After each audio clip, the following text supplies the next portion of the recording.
The second method to get out of debt, we're going to talk about the statute of limitations.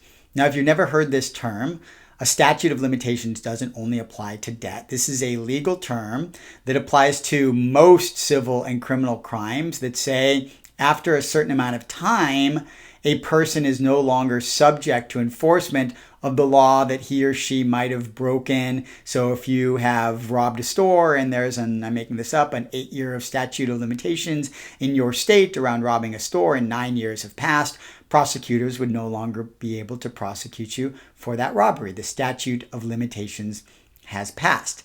And in debt, in most states, there is a statute of limitations that says after that time, the debt can no longer be legally collected.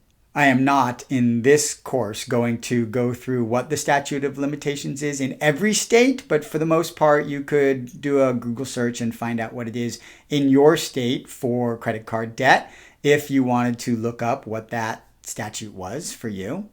I alternately refer to this method as total avoidance because it requires just that. It requires you to be on the run from your debt forever, not only not to make any payments, but never talk to a debt collector about your debt at all. If anybody ever calls about it, you have to entirely deny it. You can't even acknowledge that the debt exists. If you ever do, if you're ever on the phone with a debt collector and they say there's this $9,500 balance with this bank that we're trying to collect on, and you say, oh yeah, I remember that debt, the clock starts again.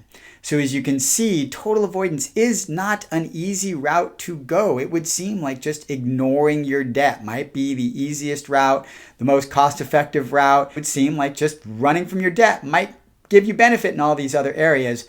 It doesn't.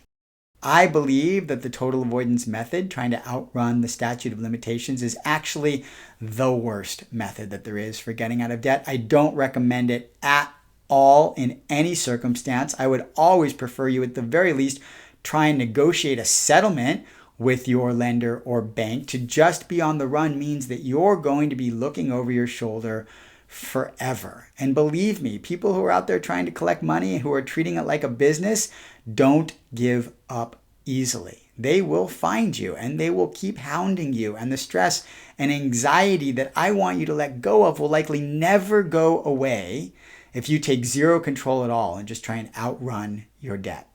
But still, I'm going to go through the statute of limitations method of getting out of debt across the 6 criteria. In terms of how much time it will take, this is hands down the longest method of getting out of debt. At least in long-term payoff, even if it takes years or a decade or more, there will come a time where you have paid off your debt and are no longer dealing with the situation. If you go the route of total avoidance, even after the statute of limitations has expired, that doesn't mean that debt collectors won't still try to collect on your debt. It means that if you were to say nothing and go to court and prove in court that the statute of limitations has expired, that they could not collect on the debt. But they will still try. They will still call. They will still send letters. So truly, you could be running from your debt forever, for your entire lifetime, if you try to just not face it at all. How much will it cost you in principal and interest and commissions and fees? Well, this one's tricky. If you're successful, if you truly do manage to outrun your debt collectors forever, it will cost you nothing except the time, effort, and anxiety that goes into trying and outrun debt collectors forever. But if they get to court, if they get a judgment against you, they have the right to continue to pursue you to collect on that judgment for as long as it takes. It could, in the end, cost you much, much more than if you were to just call your bank, negotiate a settlement, and pay it and be done with it up front. How much personal time and effort will you have to put along the way? Well, it depends on how active you are in trying to outrun your debt collectors. If you really do move to another country, go off the grid, just ignore it entirely, and nobody ever finds you, you might be able to live a life of leisure in outrunning your debt. But if you are living in normal society, working a job, getting an income, holding bank accounts, and at the same time completely ignoring your debt collectors entirely, I suspect that the amount of personal time and effort that you wind up putting in the long run will be more by the time you start dealing with the repercussions of lawsuits that you didn't show up for and debt collectors who have the right to collect on you now that you have ignored it to the point where it has come back to haunt you. If you haven't noticed, I do not recommend the total avoidance route of getting out of debt. But I'm here to explain it to you so that you can see all of your options. How will you feel about yourself during and after the run for the statute of limitations? Honestly, I really can't say. Guessing, I would imagine in some people there might be a sense of self-satisfaction that comes from avoiding debt to the point where the debt collectors just give up and you feel like you've won.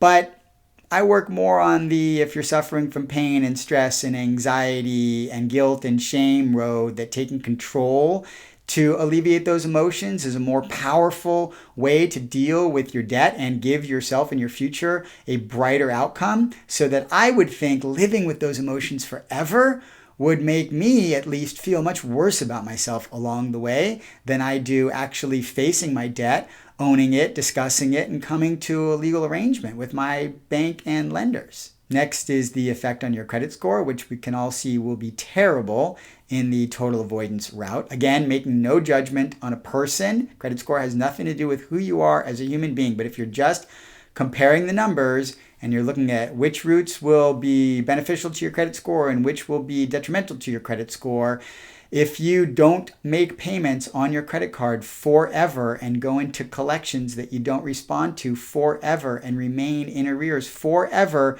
your credit score is going to be impacted negatively on an ongoing basis until there is some resolution to the situation. Unlike long-term payoff or even debt settlement, if you're just going for total avoidance where there is no resolution at all, the effect on your credit score will remain negative forever.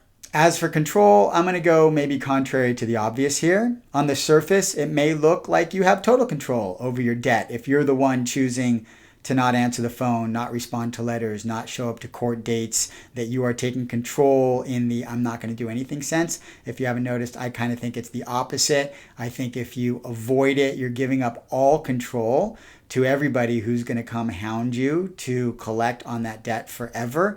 Again, my recommendation, whether it's long-term payoff, bankruptcy, a debt consolidator, debt settlement, some other road with a variety of control or handing it over to others to find a resolution, will give you more of a sense of completion around your debt situation than abandoning it altogether. So that's the statute of limitations route. You've certainly heard me say several times now, I do not recommend it at all, but I want you to have the information so that you can compare it to the others that we are going through.